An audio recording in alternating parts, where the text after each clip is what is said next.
She slept with my best friend and stole $500, $0 from our joint account right before the divorce, then claimed she was the victim of domestic abuse to hide her betrayal. Now I'm fighting to keep the house and my inheritance, but her lies keep spiraling. I never thought I'd be the guy sitting here, writing about how my wife betrayed me in the worst way possible. Honestly, it's like something out of a soap opera, one of those crazy twists you see, but never believe will happen to you.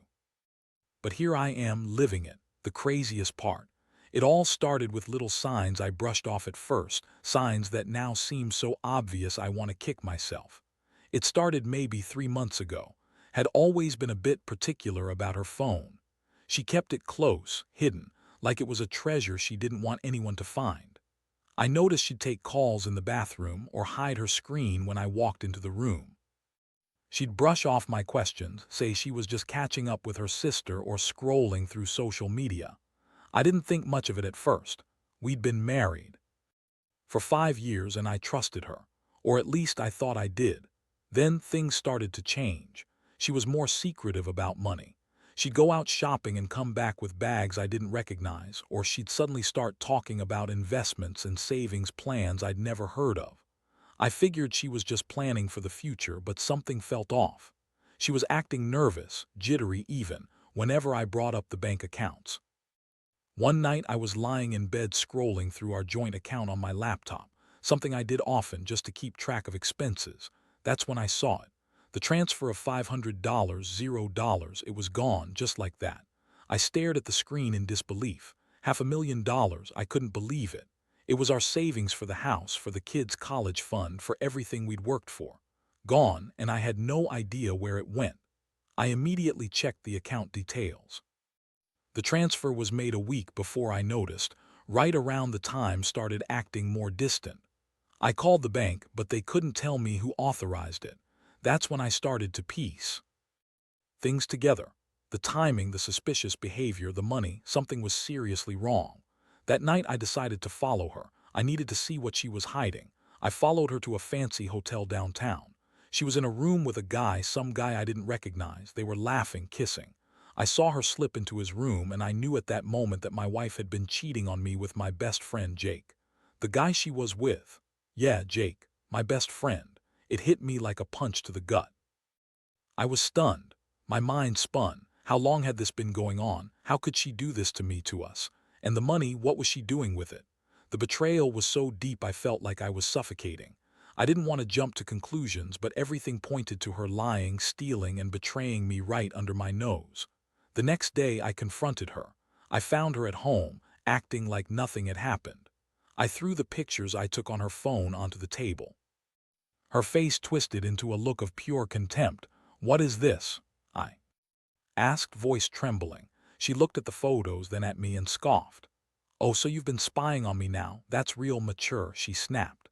"You're just jealous because I'm finally getting what I deserve. Jake is better than you, at least he knows how to treat a woman. You're boring, always working, never listening." She lied so easily, so fluently, like she was reading from a script. She claimed she was the victim of domestic abuse, no less, trying to turn the tables on me. Said I was controlling, that I had hit her once or twice when she didn't do what I wanted. I knew she was lying, but hearing her say it, seeing how she spun her web of deceit, made my blood boil. I was furious, heartbroken, and confused all at once. How could she do this? How could she steal my money, sleep with my best friend, and then pretend to be the victim? I felt like I was losing my mind. All I wanted was the truth, and all I got was a barrage of lies. The betrayal cut so deep I didn't know if I'd ever recover from it. I started to realize that this wasn't just about money or a fling. It was about a woman who had lied, cheated, and manipulated her way into my life and my trust. After that confrontation, everything changed. I couldn't sleep, couldn't eat. My mind kept replaying her lies, her sneering face, the way she tried to manipulate me into feeling guilty. The worst part was knowing she had stolen so much money, $500,000, right before I found out about the affair. It wasn't just betrayal, it was theft. She took our security, our future, everything we worked for, and used it to cover her tracks with Jake. I started digging into our finances more. I hired a private investigator. I needed to know exactly how deep this went. Turns out, She'd been funneling money into accounts I didn't even know existed. Multiple transfers, all under different names, all with fake documentation. She'd been planning this for months, maybe longer. I found out she'd even taken a second mortgage out on the house, lying to me about her need for cash. All of it was part of her scheme to keep her affair hidden and to finance her lifestyle with Jake. Meanwhile, kept up. Her act? She played the victim constantly, claiming I was abusive, that I'd hit her once or twice, which was total crap. She'd call the police, say I'd been violent just to throw me off. The police came, looked around, saw no proof of her claims, but she kept insisting. She even told her friends I was a dangerous man, that I'd hurt her. All of it was lies, but it made the situation messier. I knew she was trying to turn everyone against me to make herself look innocent. I felt like I was drowning in a sea of lies. The house, which was supposed to be our sanctuary, now felt like a prison. I was fighting to keep it, to keep what was legally mine, inheritance, our savings, the house we bought together. But she was spinning her story, claiming abuse, claiming I was a madman. Her lies kept spiraling, and I could see how she was trying to manipulate the system to her advantage. I decided I had to do something drastic. I couldn't let her get away with it. I started gathering evidence, texts, emails, bank statements, everything that proved her deception. I also hired a lawyer to prepare for the worst. I knew she would try to spin this into a legal battle, and I had to be ready. I wasn't going to let her walk away with everything, especially not after what she'd done. In the meantime, she continued her charade. She'd cry, scream, and pretend to be the victim whenever I pressed her. She told everyone I was abusive, that I'd hit her, that I was a terrible husband. I knew she was lying, but the damage was done. People started to doubt me, and I felt more isolated than ever. It was like she was winning, using her lies to turn my world upside down. The emotional toll was brutal. I felt betrayed, angry, and helpless all at once. Every day was a battle to keep my composure, to stay strong. I couldn't believe how someone I loved and trusted could do this to me. It was like she had been planning her escape for months, and I was left to pick up the pieces of a life I thought I knew. The only thing that kept me going was the thought of exposing her lies, of fighting back. I refused to let her destroy everything we had built without a fight. I knew I had to act fast. The more I uncovered, the clearer it became that I was dealing with someone who was capable of anything to cover her tracks. I had to protect my rights, my property, and my reputation. Deep down, I also knew that this wasn't just about money or possessions. It was about trust and betrayal on a level I'd never imagined. And as much as it hurt, I started to prepare myself for the worst, knowing that she might try to take everything I had left. By the time I had all the evidence I needed, I was furious. The betrayal wasn't just about the affair or the stolen money anymore. It was about the principle. How could she lie so effortlessly? How could she manipulate everyone around her, including our own friends and family, to cover her tracks? I felt like I was living in some twisted nightmare, where the woman I loved turned out to be a complete stranger, someone I couldn't recognize anymore. My lawyer advised me to prepare for a tough fight, had already started spinning her version of events, claiming I was violent, that she was a victim, that I was controlling.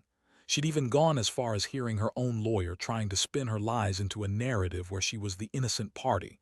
I knew her well enough to see through it. She was good at lying, but I had the evidence now. I was ready to face whatever legal battle was coming. One day, she threw a tantrum at the house, screaming and crying, claiming I had hit her during one of our arguments. She called the police again, and this time they came prepared. I was calm, tried to explain everything, but it was clear she was trying to paint me as the villain. The police weren't convinced. There was no proof of her story, no bruises, no witnesses. Still, her accusations added chaos to an already complicated situation. While all this was happening, I also discovered something else.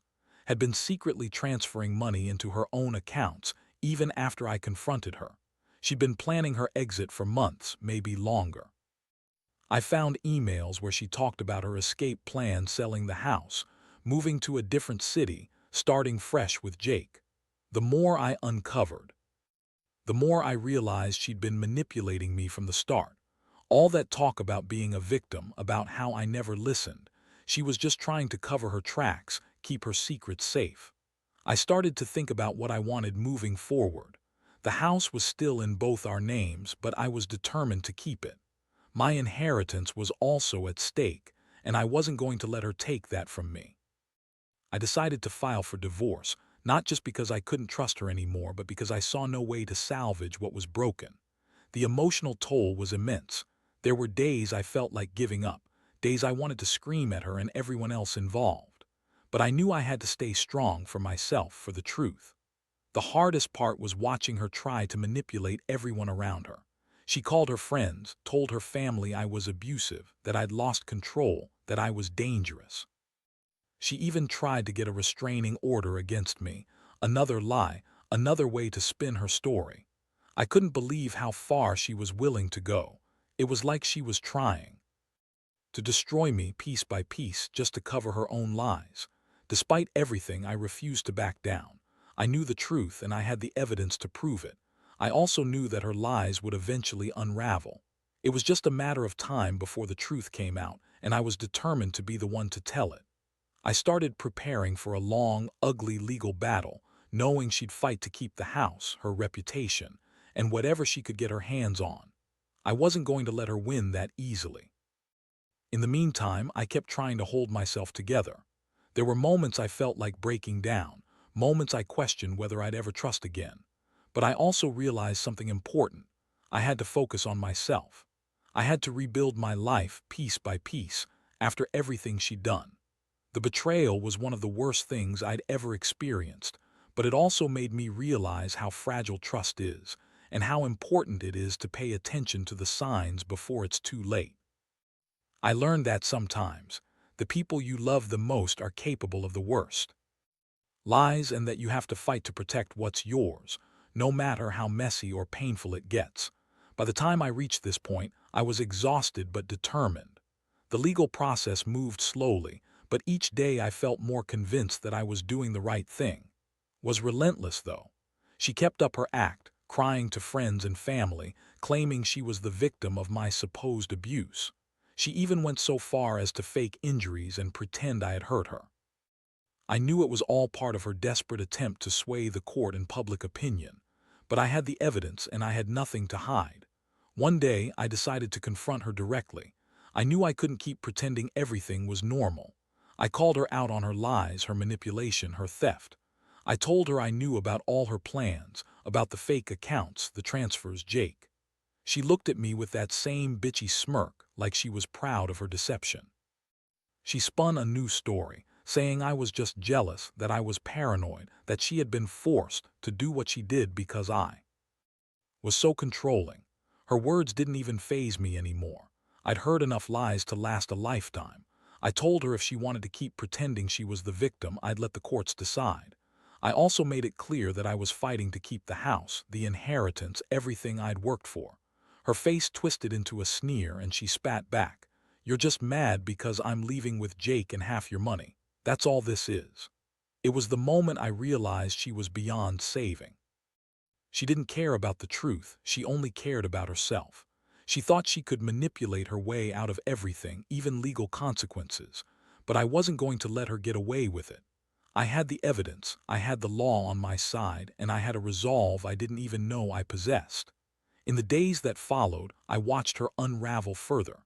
She started losing control, lashing out at everyone around her. She tried to turn her own family against me, saying I was abusive, dangerous, unhinged. But the more she lied, the more the truth came to light. The bank's investigation uncovered her illegal transfers, her fake accounts, and her attempt to hide her affair with Jake. The police reports painted her as a manipulative liar, not a victim. Meanwhile, I kept my focus on the legal battle. We went to court, and I presented every piece of evidence I had collected. I also requested a restraining order, not just for my protection but to prevent her from further damaging my reputation. The judge was skeptical of her claims, especially after seeing the evidence of her lies and theft. It was clear she'd been orchestrating a plan to leave with as much as she could, leaving me with nothing but broken trust. The emotional toll was brutal. I felt betrayed on a level I never thought possible. The woman I loved, the woman I married, had been secretly cheating, stealing, and lying right in front of me. I kept asking myself how I missed all the signs, how I could have been so blind. But deep down, I knew I had to accept that she wasn't the person I thought she was. That realization was one of the hardest parts of this entire nightmare. Yet, amid the chaos, I started to see a way forward. I knew I couldn't undo what had been done, but I could rebuild what was left. The house, the inheritance, those were mine, legally and morally. I was determined to hold onto what was rightfully mine, even if it meant fighting her every step of the way. I also realized that I had to let go of the anger, the pain, and the betrayal. It wasn't easy, but I knew I had to do it if I wanted to move on. Looking back, I see now that this whole ordeal taught me a lot about trust, about the importance of paying attention to the signs, and about standing up for myself. No matter how much someone tries to manipulate or lie, the truth always finds a way to surface. I don't know what the future holds, but I do know I'll never let anyone do this to me again. I've learned that sometimes the biggest lesson is to be cautious, to keep your eyes open, and to fight for what's right, even when the whole world seems against you. The court proceedings dragged on longer than I expected, but each day I felt a little stronger, more certain that I was on the right path. Lies were starting to unravel completely, and it was satisfying to see her losing her grip on her carefully crafted facade. She continued her barrage of accusations, claiming I was violent, that I had hurt her in some way. But every time she said it, the evidence told a different story. The police reports, the witness statements, the bank records, they all painted her as the manipulative liar she really was. One day, I was sitting in the courtroom, watching her try to spin her web of lies when I realized how much she had underestimated me. She thought her lies could carry her through, that her tears and accusations would make everyone believe she was the victim. But it was clear she'd gone too far. Her lies had holes and the evidence was airtight. The judge, I could tell, wasn't buying her story anymore. My lawyer leaned over and whispered, "We're winning this, but stay sharp. She's going to try everything to turn the tables." I nodded, feeling a mix of relief and anger.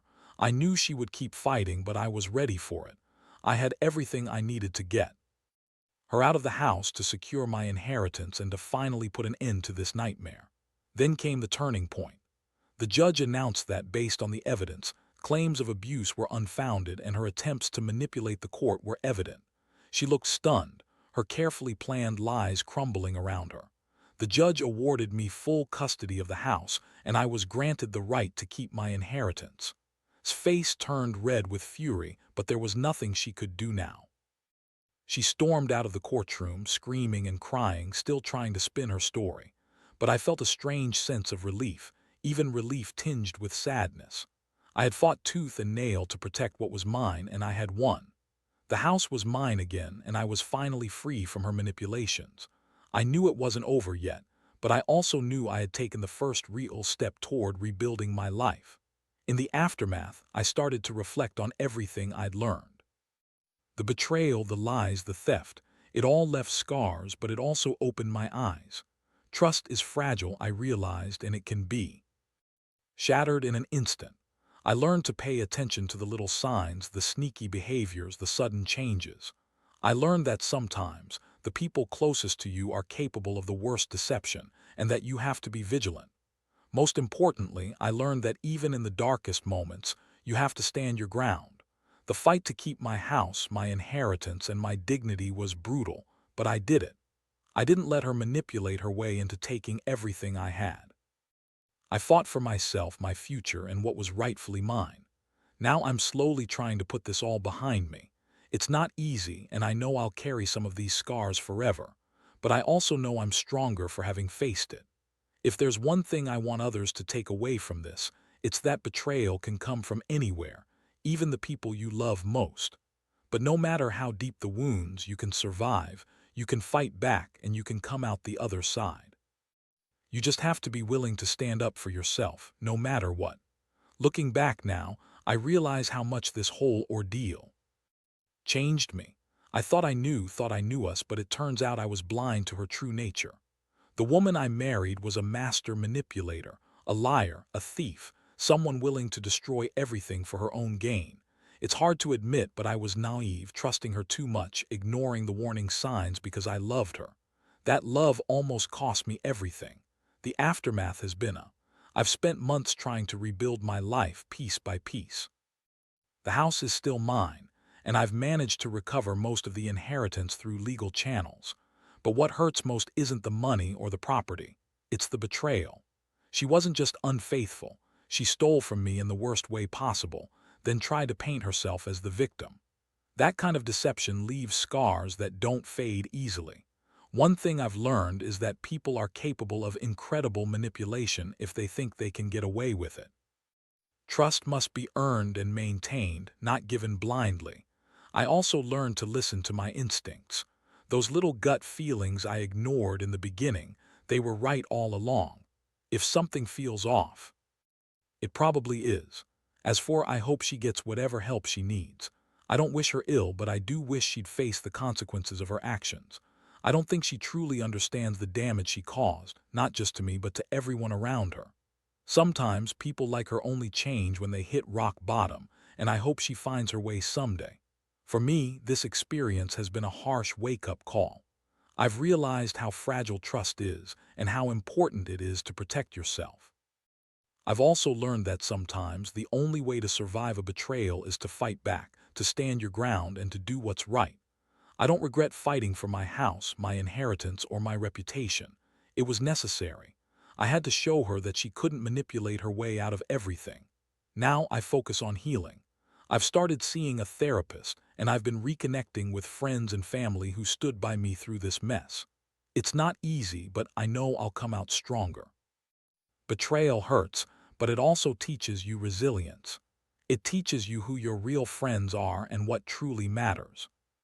If there's one thing I want anyone reading this to take away, it's this. Never ignore the signs. Trust your instincts. And when someone shows you who they truly are, believe them. Don't wait until it's too late to stand up for yourself. Because at the end of the day, the most important thing is protecting your peace, your future, and your happiness, even if it means walking away from someone you once loved. That's what I've learned from all this. And honestly, it's the only lesson that truly matters.